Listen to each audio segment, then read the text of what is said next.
Are you tired of quick fixes that promise transformation, but leave you feeling more disconnected from your body than ever? Welcome to Beyond Medicine, humanized care for women of influence, where we go deeper than surface level solutions. I am Dr. Maria, specializing in women's health, metabolic dysfunction, and hormone balance. Here, we will uncover the root cause of insulin resistance, PCOS, thyroid, and adrenal issues, and explore how trauma, stress, and anxiety impact your well being. Because your body is not a microwave, it deserves personalized, compassionate care that honors its complexity. Let's embark on a journey to reclaim our health, one conversation at a time. And today I have with me on this special release episode for Easter weekend, which is also the weekend of my birthday. I have with me Sally. She is a financial educator with a really strong background in health. And we are going to be talking about how these two things that sometimes are seen like separate worlds, finances and health, are actually completely related. And we want to take care of both because as a holistic doctor, I see the entire picture.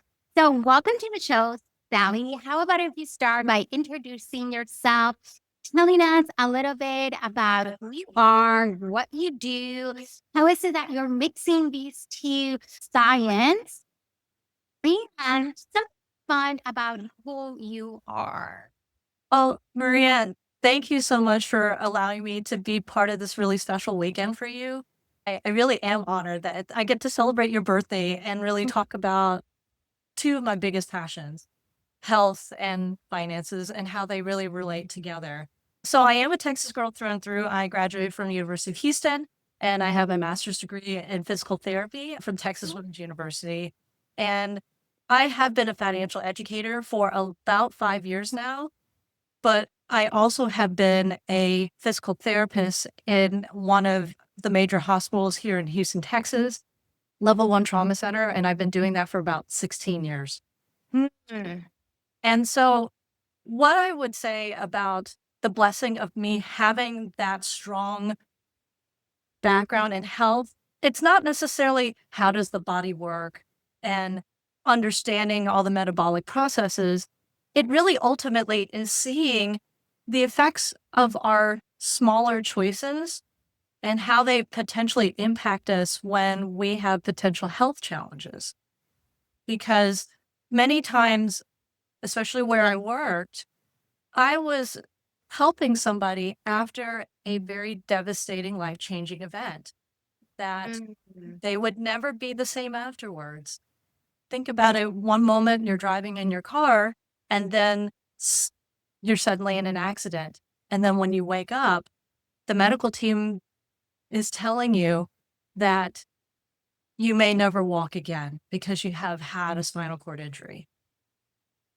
And not saying it's your fault to be in that car, not saying that, you know, you caused the accident, but the choices that you've made before in your health can help you really manage that potential crisis at this time, at that moment in time. And we don't realize that of how fit we are, like the choice that we make today in how we can attribute a betterment of our fitness, or even when we come back to our finances. A small choice that we make today in how we manage our finance, or whether we consume something or whether we attempt to save in that one moment, can really impact who we become, like financially or health in the future. And I know you see that quite often in your practice too. Yeah, yeah, I definitely agree, right? There are things that completely in control or not. If not, life would be so much easier. And there's pain and suffering and things that will happen to us that can be very painful and devastating. And it just takes this one event and life can change. And definitely, I agree with you. These events are not under our control and they're not our fault. We don't necessarily, the majority of the people are not necessarily negligent to the point of wanting to solve a life or death problem. Uh-huh. Yeah. I also agree with you that there are things that are under our control, and that sometimes those things that are under our control are the things that focus on that we should. Something as simple as everybody's talking about how the economy has gotten challenging. And yes, you cannot control what is going on in the external environment, yet you can start to look at your own finances and what are the decisions that you're going to make, even if it's just for a season, so that you can be in a not only financially in a better place, but for me, finances is also related to like the peace that I'm going to have in my life, not have anxiety and not be worried and not be able to like sleep at nighttime. So when we talk about finances and health, let's start by talking about how these two are actually related to the concept or the word stewardship, and why is it important that independently your background or what you believe in, your culture, your Yeah. sex, your financial as or socioeconomic like level, right? Or even the zip code that you live in. Why is it important that we understand what good stewardship is and that perhaps apply it both to our health and to our finance? Well, when I think about stewardship, I ultimately think about having good stewardship is actually understanding the worth of the object that you're trying to take care of. So when it comes to, say, not trying to get materialistic about this, but say you have this is your first car and you have this one, you're excited because you've never had something like this before and it's in great shape, it's brand new, and you immediately understand the worth of it to yourself in a way. So ultimately, you're like, okay, I want to learn everything that I can to take good care of my car because I want it to look presentable all the time. I want it to operate the way it should, if getting from point A to point B. I want to get there safely. Yeah. And maybe from the emotional point perspective of it, you're just like, I worked really hard for this car and it, I want to value the work that I put into it to get this car as well. If we could only think about it in the perspective of our own health as well, because the thing is, it's like we're only going to have one body. This is the beautiful package we've been given. And it is, I ultimately think it's a temple. It should be your temple. How do you take care of it? How do you sweep it? Do you polish it? Do you like, do you recognize that there are certain routines that need to occur for this particular unique temple to operate in its capacity? Do you understand what is the purpose of your body? It's not just to get you from point A to point B, but potentially it is also to be able to serve others well. And if you're not in that optimal condition of health, if you can't work a 12-hour day without feeling exhausted and then not having anything left for your family at the end of the day, what is that saying?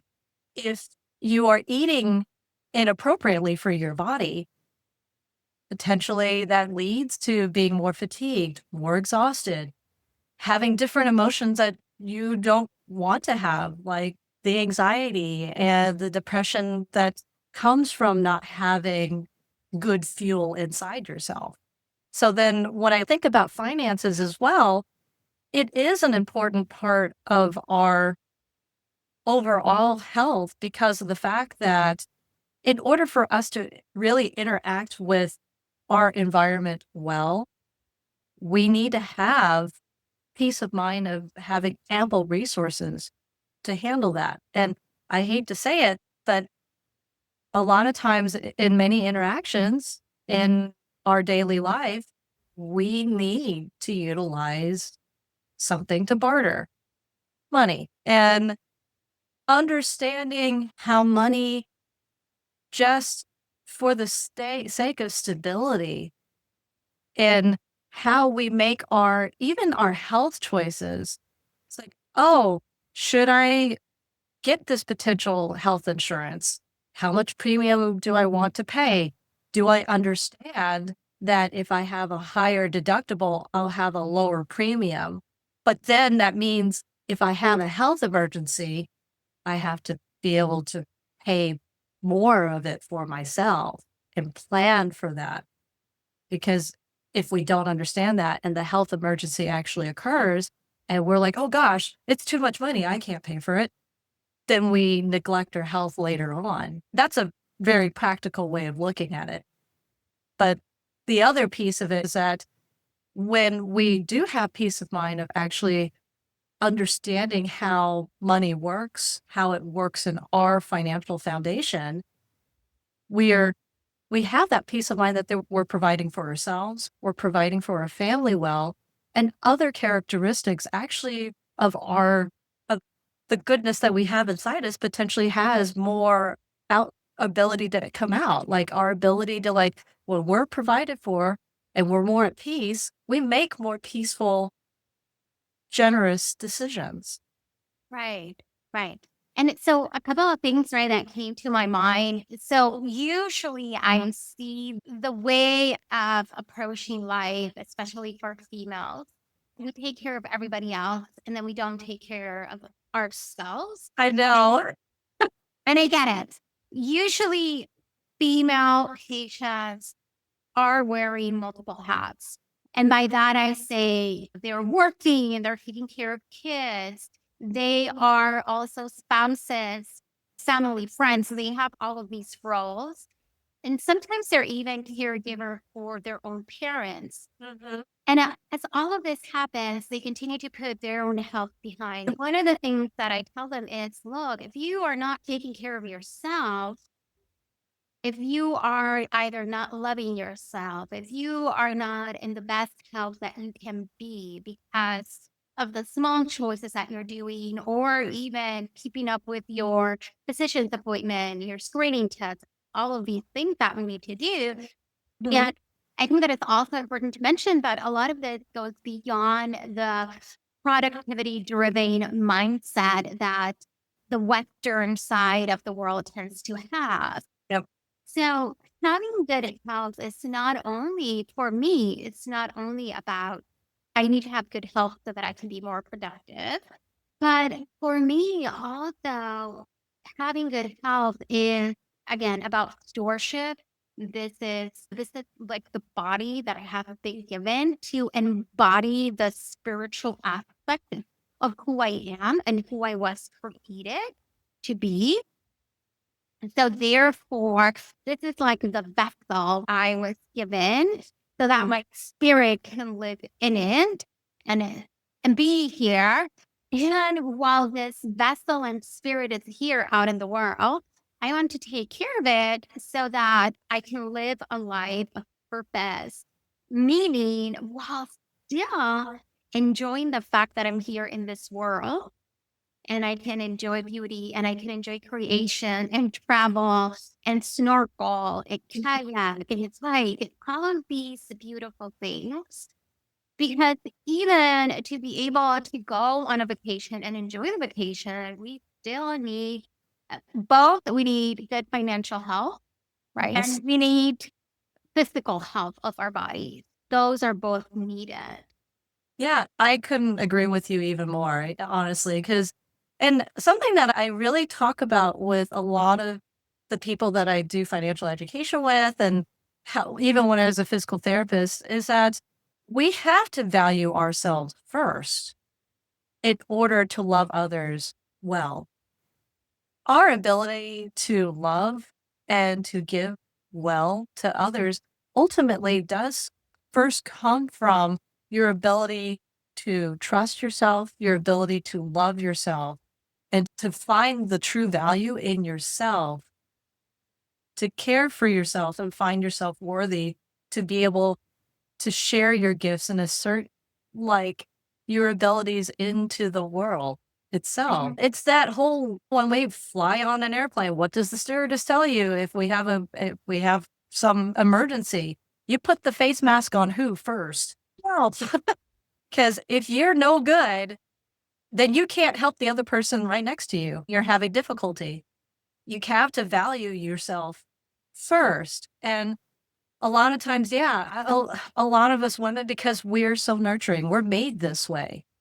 This is who we are. We're made to be caring. We're made to be nurturing. We're made to be able to give to others fully, Yes, yes, yes. infinitely. And that I do understand that does lead to us making decisions where we potentially can get lost in caring for ourselves and finding ourselves and ultimately making those decisions that are more beneficial for ourselves. What do my kids need?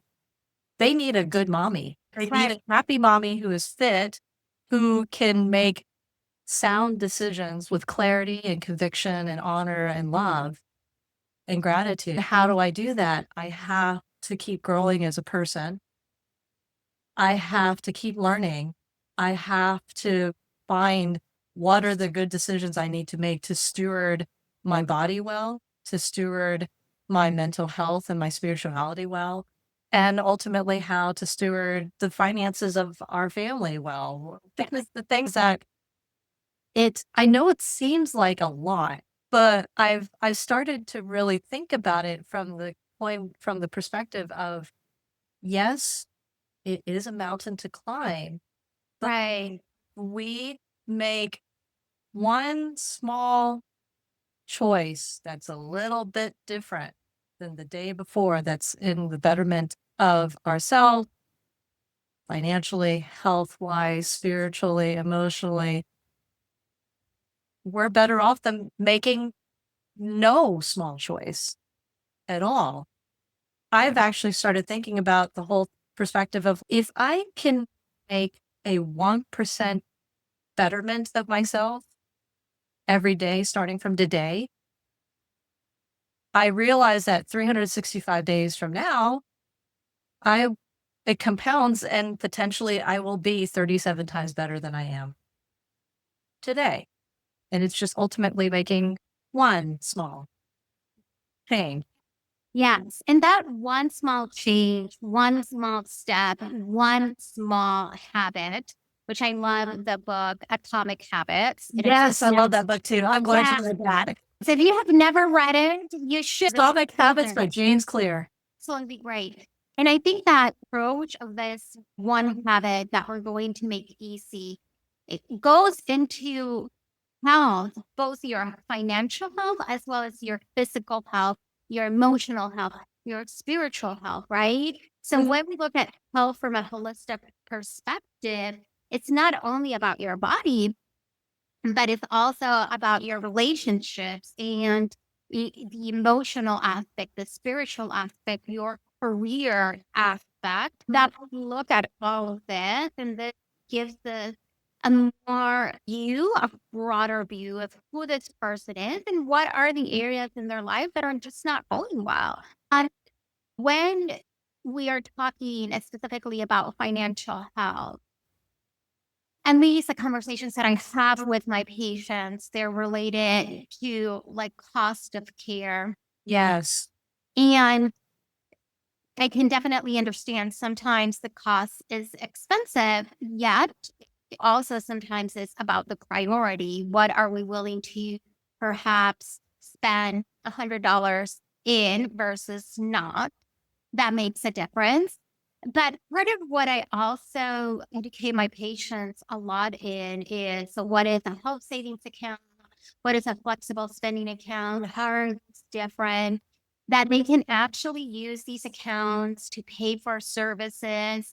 And sometimes even the fact that even if they have insurance, paying out of pocket for certain testing labs, financially is actually cheaper. So when you think about financial health, and especially with everything that is going on right now, what are those common things that you see that people struggle with that you can say the majority of the people have these big struggles, but these are simple solutions. That one step, that one habit that you were talking about. If you can give us your perspective on that. I feel that a lot of times what happens is that somebody wants to make, so let's go from the perspective of family. Us as a family, we would like to save better. Okay, that's a great goal. But how they potentially go about the goal is normally done in a manner that comes from a lack of education and actually a lack of perspective. A lot of times when a family thinks about, hey, how can we save?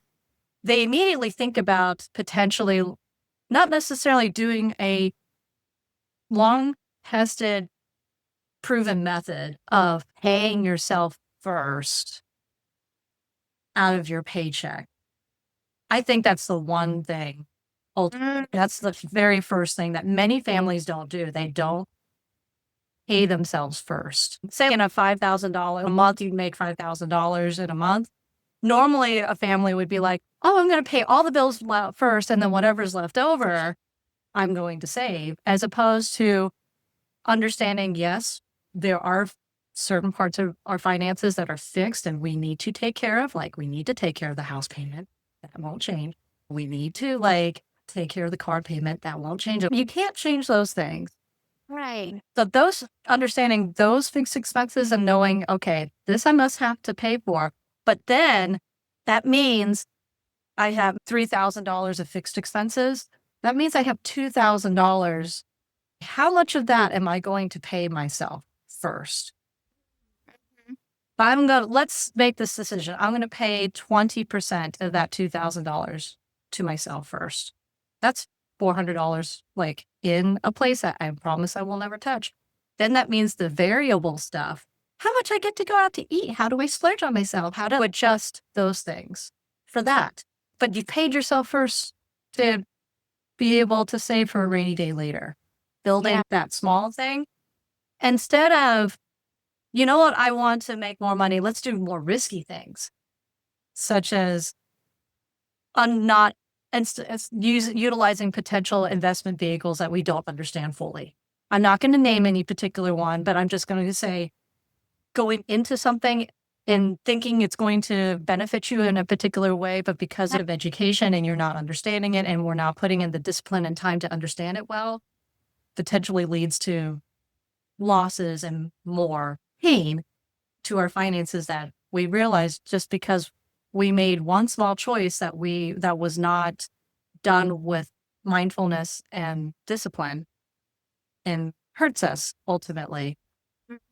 And so I would say that's one big thing. And then along with the whole understanding of not spending more than you have, it would be, I know this might sound like a cliche, but sometimes the simplest truth sounds like a cliche. If we have more than $5,000 to spend in 1 month, then we shouldn't be doing it. The stress of managing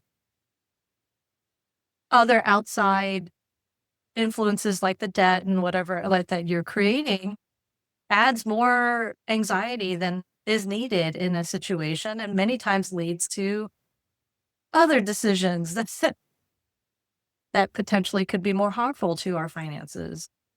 Yeah. And so I would definitely say taking that moment and prioritizing what are our habits right now? And saying, okay, this is where we are in this one moment in time. What are we going to make that one change for? I'm going to pay myself first. I can't pay the full 20% to myself, but maybe I can pay 5% to myself. That's better than nothing. When I start continuing that habit, that it's, oh, I'm doing a great job paying 5% to myself. Maybe I can start paying 10% to myself. I can give up going to Starbucks 7 times a week. I can just do it 4 times a week. And getting those victories under our belt. Little ones. Yeah. And I think that, so a couple of things that you were mentioning I am going to figure this out on my own and read and look it up on Google and try to figure it out. And I would say, so you mentioned you do not know what this financial tool is. You might be running a risk rather than benefiting from it. Mhm. And as I said, I see this also in health, and I say it a Yeah. lot. Before you do that, so it's not only the risk, it's the time that you're going to waste and the fact that you may not get the result that you are expecting, or that tool or that medication or that supplement or that diet term, whatever it is, it's not the best for you as a person. I mean, I remember very specifically one particular example in my PT practice was this wonderful woman who wanted to make a good health change in her exercise routine, did not consult a doctor about this. So she decided to do P90X. Not saying that P90X is bad. It's not. But in her case, what had happened was that she didn't consult.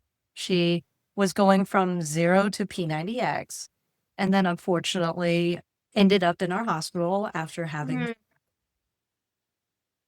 that massive change without necessarily taking the time to go to her physician and making that choice to include them into her thought process of making a drastic decision like that.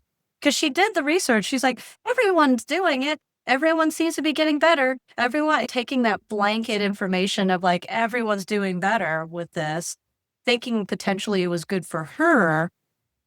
And unfortunately, having an unfortunate episode into the hospital because she did not include her physician who has more experience, very focused understanding and health, and has her best interest in mind, and also probably has a better understanding of a different perspective of her body because he had been seeing her. And Yeah. she didn't include him in, Yeah. or her, I don't remember if her doctor was a man or woman, but you get what I'm saying. Didn't include Right. it into that decision process. And a lot of times you do see that with finances. People, health and finances are somewhat taboo to talk about generally. We want to keep those things private, and that's understandable ultimately because it is our finances, it is our health, it is our choices and everything else.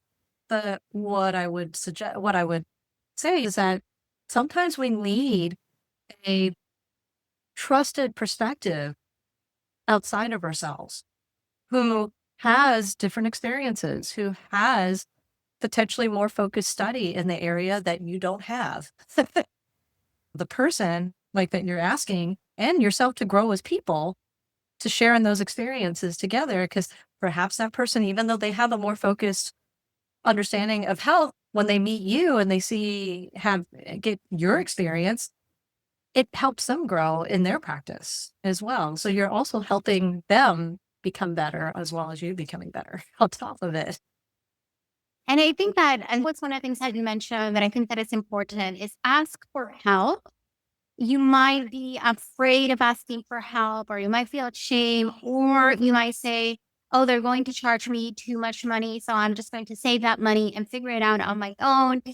There is time and there's risk involved, which I think that is always important to mention.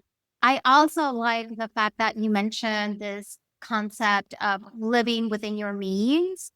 And I don't think that necessarily people do it purposefully where they're like, I'm just going to get into debt. My understanding is that more recent statistics shows that younger population, so the kids that are in their 20s right now, and I forgot Yes. what generation that is, they are actually getting less into debt, right? But I think that sometimes part of the challenge comes because the way that financially our culture works is the death is seen as something normal Yeah. where you need to get money from a loan to go to school or college. It is almost like this way of life. You have to do the same thing for a car. You do the same thing for a home and you continue to do the same thing. And At least my experience has been a little bit different because I don't have kids. And I know that by itself makes a bit different in managing your finances. But I did make choices that were a little bit sacrificial. And by that, I mean, I tried to reduce my loans in college and medical school as much as possible. And that means that I work up to my second year of medical school and I had a part-time job, which looking back, I have no idea how I did. And then I think that developing the contentment, the finances that I have, therefore going to live within them, even if that means that culture is telling me that I need to buy and I need to consume, because we get seduced by the buying and the consuming of a lot of things that we probably do not need, that we probably are not going to use. And that sometimes there are things that you can even get cheaper or wait.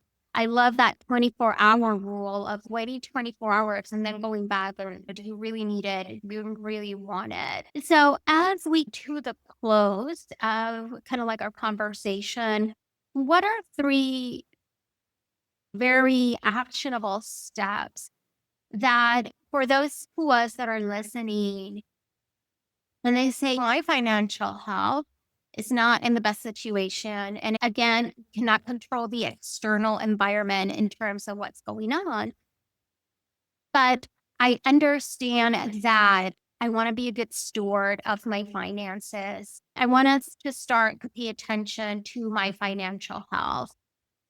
What are three practical things that people can do to become better stewards, especially in a moment where there is some uncertainty and finances have been changing a lot?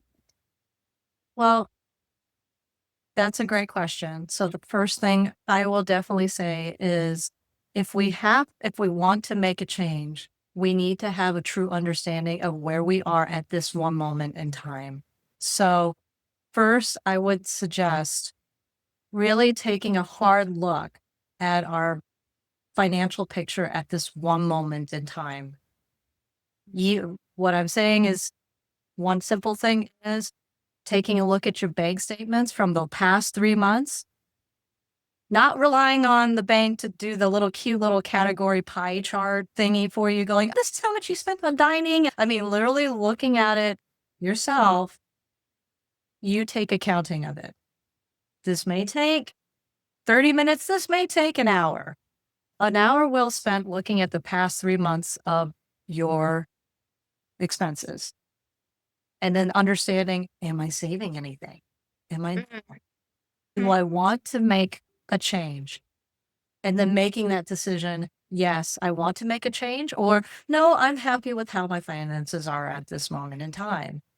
If we want to make a change, just make one change, just one, saying, okay, I promise that at my next paycheck, I am going to put $100 into the savings account.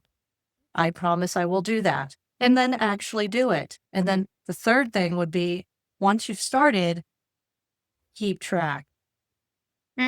Set yourself up to keep track. I'm going to make an appointment with myself one day at the end of the month for an hour and look at the bank statements for that 1 month and say, yay, I put the $100 in my savings and this is how my expenses are working. And then do it again. Am I happy with how this looks? Yay. Or am I ready to make another change? No or yes. That's how we keep track. Yes. I would And I say think, that would be the easiest thing to start. yes, like absolutely knowing where you are and then every so often looking at things like they come for their annual and maybe then they discover, oh, what? My blood sugar is high. I have diabetes. And now I need to I think that even if you automate your bills, right, of your utilities, I think that coming at least once a month and looking at the stuff related to your finances, then definitely you want to do that. Yeah, I think that was a habit that, especially with people, this is the beauty of technology. It does allow us to do a lot more things, but then maybe some of the things about technology is that some tried and true methods have fallen off. And something that my husband even told me was just like, he remembers back when he was younger, his parents would actually balance their checkbook at the end of every month. But nowadays, people don't have checkbooks. They're not writing it out and seeing it. They have full bank statements. It's all electronic. It instant gratification. It all just, I see it and then it goes away, as opposed to you having to consolidate it. It's almost like when with a diet, taking an accountability journal of everything that you're eating. And so you can see that. And people who do little journals like that tend to do better. And it's Mhm. almost that way of doing that with their finances, of just keeping track. And Yes. if that means writing it out, write it out. Just look at it and go, and then being honest with yourself and going, am I happy with how this looks? Or what's one thing I can, actionable step that I make at this moment? Yes.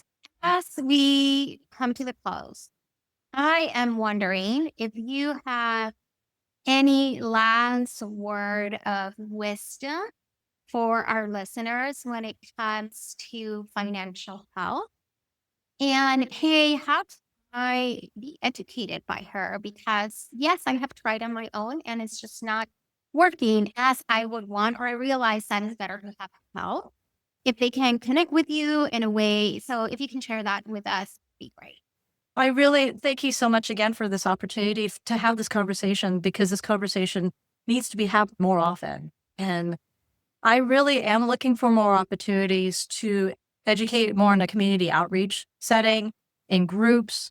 I'm also able to do this through Zoom, through one-on-ones. And if anyone would like to contact me, they can utilize my email address. And the last pearl of wisdom I ultimately want to say is that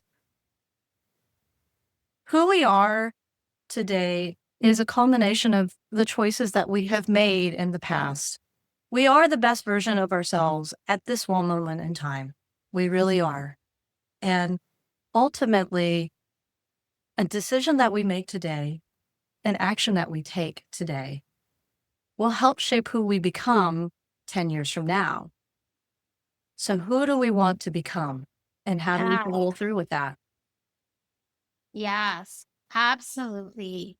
So thank you for sharing that. But I really wanted to talk about this topic of financial health because, again, as a holistic physician, if your finances are all over the place, let's just put it that way, it does affect your physical health and it does affect every aspect of your life.